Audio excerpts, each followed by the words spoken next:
నమస్తే, welcome to our channel. నేను మీ అనుష. నరాల బలహీనత అంటే ఏంటి? దీనికి ఇంటి గృహ చిట్కాల ద్వారా మనం ఈ సమస్యని ఎలా దూరం చేసుకోవాలి? ఏమన్నా డ్రింక్స్ కానీ, ఏమన్నా రెసిపీస్ కానీ మనకు అందుబాటులో ఉన్నాయా?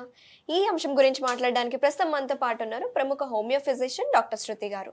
ఆవిడతో మాట్లాడి నరాల బలహీనత గురించి పూర్తి వివరాలు తెలుసుకుందాం.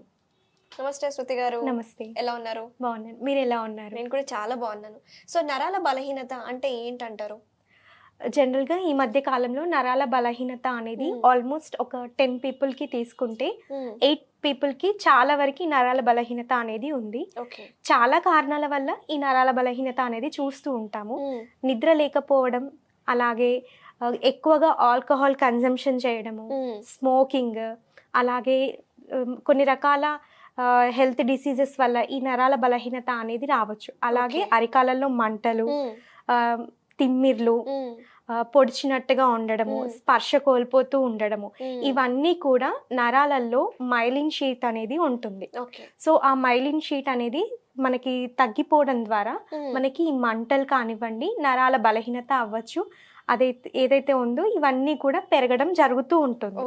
సో వీటన్నింటిని నియంత్రించడానికి మన ఇంట్లో ఉండే చిన్న చిన్న చిట్కాల ద్వారా డాక్టర్ని సంప్రదించే కంటే ముందుగానే కొద్దిగా ఈ పదార్థాలతో గనుక మనం రెక్టిఫై చేసుకున్నట్టయితే కొంతవరకు ప్రివెంట్ చేసుకోవడానికి అవకాశం ఉంటుంది. ఓకే. సో అయితే మీరు అన్నారు కదా, ఇట్లా సూదులు గుచ్చినట్టు లేకపోతే తిమ్మిర్లు ఇవి వస్తేనే నరాల బలహీనతగా కన్సిడర్ చేసుకోవచ్చు. ఇంకా వేరే ఏమైనా లక్షణాలు ఉంటాయంటారా? చాలా రకాల లక్షణాలు అనేది పేషెంట్స్ ఈ మధ్య కాలంలో చెప్తూ ఉన్నారు. ఒకటి, అలసటత్వం రావడము, మేల్స్కి అయితే పర్సనల్ ప్రాబ్లమ్స్ అరైజ్ అవ్వడము, ఫీమేల్స్కి అయితే వాళ్ళు స్పర్శ కోల్పోతూ ఉండడము, సయాటికా లాంటి నర్వస్ రిలేటెడ్ ప్రాబ్లమ్స్ రావడము, అండ్ వనకడము. అంటే కొంత ఏజ్ పీపుల్లో ఒక 50 క్రాస్ అయిన వాళ్ళల్లో పటుత్వం అనేది ఉండదు. అది కూడా నరాల బలహీనతలో ఒక భాగంగా చెప్పుకోవచ్చు. అదే విధంగా పార్కిన్సన్స్ డిసీజ్ అనేది కూడా ఈ నరాల బలహీనతకి కల మెయిన్ ప్రాబ్లం. ఓకే. సో మరి ఈ సమస్యకి చెక్ పెట్టాలంటే మన గృహ వైద్యం ద్వారా, ఇంటి చిట్కాల ద్వారా ఏమేం కావాలంటారు? ఏం రెసిపీ తయారు చేసి చూపించబోతున్నారు? ఓకే. సో ఇంట్లో ఉండే ఇంగ్రీడియంట్స్ తోనే మనం రోజువారీ దొరికే, ఇంట్లో మనం రోజు లైక్ యూజ్ చేసే వంటల్లో యూజ్ చేసే ఇంగ్రీడియంట్స్ తోనే ఈ నరాల బలహీనతని ఆల్మోస్ట్ ఒక 20 to 40% వరకు మనం వితౌట్ కన్సల్టేషన్ ఆఫ్ డాక్టర్ని సంప్రదించక ముందుకే మనం రెక్టిఫై చేసుకోవడానికి అవకాశం ఉంటుంది. సో అందులో భాగంగా ఈరోజు మనం దానిమ్మ జ్యూస్ అనేది ప్రిపేర్ చేసుకుందాం. ఓకేనా? సో అందుకు కావాల్సిన ఇంగ్రీడియంట్స్ వచ్చేసి దానిమ్మ అండ్ బ్లాక్ సాల్ట్, నల్ల ఉప్పు అండ్ మిరియాల పొడి, lemon. Okay. So process start చేద్దామా? ఓకే. ఒక జార్ తీసుకోండి. పెట్టేసి. సో నరాల బలహీనతకి ముఖ్యంగా మనం ఏ ఫ్రూట్ తీసుకోలేదు, దానిమ్మ గింజలు ఎందుకు తీసుకున్నాము? సో దానిమ్మ గింజలలో అన్ని రకాల పోషక విలువలు ఉంటాయి. సో ఇదేంటంటే డైలీ గనక ఒక 3 దానిమ్మ పళ్ళని తీసుకుంటే, ఉదయం, మధ్యాహ్నం, రాత్రి, ఈ 3 పూటలా తీసుకున్నట్టయితే రక్తహీనత, అలాగే నరాల బలహీనత, మనకి శరీరంలో ఉండే వివిధ రకాల ఎలిమెంట్స్ ఏవైతే ఉంటాయో, మినరల్స్ డెఫిషియన్సీస్ అంటారు. సో సోడియం, పొటాషియం, కాల్షియం, ఇలాంటి డెఫిషియన్సీస్ కూడా ఈ దానిమ్మ గింజలు తీసుకోవడం ద్వారా తగ్గడం అనేది జరుగుతుంది. అండ్ మెయిన్గా ఇందులో విటమిన్ B6 ఉంటుంది, నియాసిన్ అండ్ రాబోఫ్లేవిన్, ఇవన్నీ ఉండడం వల్ల మనకి నరాల బలహీనత అనేది కంట్రోల్ రావడం అనేది జరుగుతుంది. ఫస్ట్ జార్లో ఈ దానిమ్మ గింజలు తీసుకోవాలి. Next black salt. సో ఈ బ్లాక్ సాల్ట్ ఎందుకు తీసుకుంటాము అని అంటే, జనరల్గా హెల్త్ బెనిఫిట్స్ పరంగా చూసుకున్నట్టయితే నార్మల్ అయోడైజ్డ్ సాల్ట్ కన్నా బ్లాక్ సాల్ట్లో సోడియం లెవెల్స్ అనేది చాలా వరకు కంట్రోల్డ్గా ఉంటాయి. సో ఇందులో పొటాషియం లెవెల్స్ ఎక్కువగా ఉంటాయి. పొటాషియం అనేది మనకి మినరల్. ఓకేనా? సో ఈ ఎలిమెంట్ ద్వారా మనకి నరాలలో పటుత్వం అనేది రావడం జరుగుతుంది. సో ఇందులో బ్లాక్ సాల్ట్ లో పొటాషియం ఉంటుంది, అలాగే మనం తీసుకున్న దానిమ్మ గింజలలో కూడా పొటాషియం అధికంగా ఉంటుంది.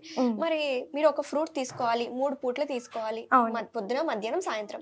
సో దానిమ్మ గింజలు జ్యూస్ చేసుకుంటే మంచిదంటారా, లేకపోతే ఫ్రూట్ రూపంలో తీసుకుంటే మంచిదంటారా? జనరల్ గా దానిమ్మ గింజల్ని నమిలి మింగడం ద్వారా వచ్చే బెనిఫిట్స్ అనేది చాలా ఎక్కువగా ఉంటాయి వెన్ కంపేర్ టు జ్యూస్ లాగా తీసుకున్నప్పుడు.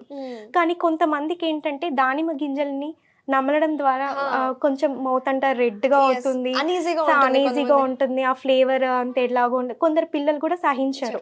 సో పెద్దవాళ్ళు కూడా కొందరికి దానిమ్మ గింజలు అంటే నచ్చదు. సో మంచి చేసేది ఎప్పుడు కూడా నచ్చదు కదా. సో కాబట్టి ఏంటంటే అలా మనం ఇవన్నీ యాడ్ చేసేసి లిక్విడ్ రూపంలో కనుక తీసుకున్నట్టయితే మనం వాటర్ లాగా కన్సంప్షన్ చేసినా కూడా మనకి డీహైడ్రేషన్ కూడా తగ్గడానికి అవకాశం ఉంటుంది. సో అన్ని రకాలుగా చూసుకున్నా మనకి ఎటువంటి చెడు చేయదు కాబట్టి బెనిఫిట్ అనేది ఎక్కువగా ఉంటుంది. సో కొద్దిగా బ్లాక్ సాల్ట్. ఈ బ్లాక్ సాల్ట్ లో సోడియం లెవెల్స్ కంట్రోల్డ్ ఉంటాయి. సో సోడియం లెవెల్స్ తక్కువగా ఉండడం వల్ల నార్మల్ అయోడైజ్డ్ సాల్ట్ యూజ్ చేయకపోవడం వల్ల కొందరి పర్సన్స్ లో రక్తపోటు లైక్ బీపీ కూడా కంట్రోల్ ఉండడానికి అవకాశం ఉంటుంది. అలాగే కొలెస్ట్రాల్ లెవెల్స్ కూడా కంట్రోల్ ఉంచడానికి మనకి బ్లాక్ సాల్ట్ అనేది చాలా ఉపయోగపడుతుంది. Okay, compare to rock salt కంటే బ్లాక్ సాల్ట్ మంచిది అంటారా?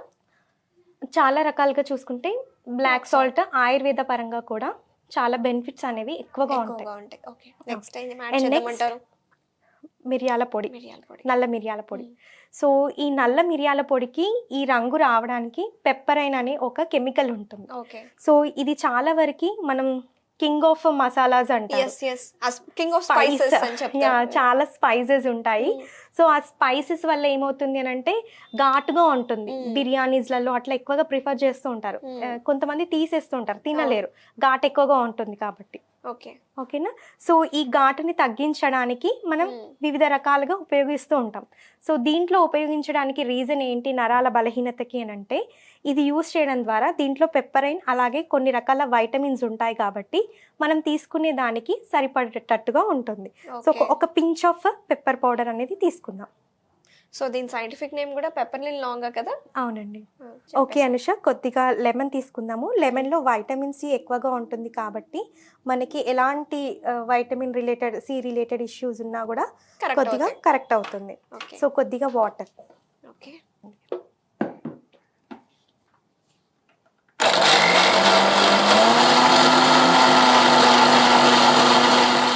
ఓకే అనుష, రెడీ అయిపోయింది. సో చూసారా ఆ ఫ్లేవర్ ఎట్లా తెలుస్తుందో? సో ఈ మిరియాల పొడి వల్ల బ్లడ్లో ఉండే కొలెస్ట్రాల్ లెవెల్స్ అనేది కరిగిపోయి చాలా వరకు ఈ బలహీనత అనేది నరాల బలహీనత అనేది కంట్రోల్ అవ్వడానికి అవకాశం ఉంటుంది. సో చాలా వరకు ఇది స్ట్రెయిన్ చేయకుండా కూడా తీసుకోవచ్చు. కాకపోతే ఫైబర్ ఎక్కువగా ఉంటుంది. నరాల బలహీనతకి ఎంతో చక్కగా ఉపయోగపడే ఇంటిలో ఉండే ఒక ఇంగ్రీడియంట్ ద్వారా మనకి అన్ని ప్రాబ్లమ్స్, మెయిన్గా నరాలకు సంబంధించిన చిన్న చిన్న ప్రాబ్లమ్స్ అన్ని రెక్టిఫై అవ్వడానికి ఈ అద్భుతమైన డ్రింక్ అనేది రెడీ అయిపోయింది.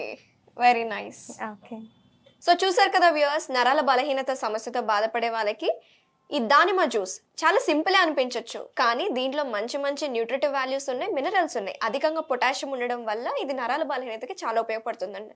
అది మాత్రమే కాకుండా మనం పెప్పర్ని యాడ్ చేస్తున్నాం. పెప్పర్ అనేది దీంట్లో కీ రోల్గా పనిచేస్తుంది. సో మీరు కూడా తప్పకుండా ట్రై చేయండి. మళ్ళీ నెక్స్ట్ వీడియోలో కలుద్దాం. థ్యాంక్ యూ శృతి గారు, మా స్టూడియోకి వచ్చి మంచి డ్రింక్ని పరిచయం చేసినందుకు ధన్యవాదాలు. ఓకే.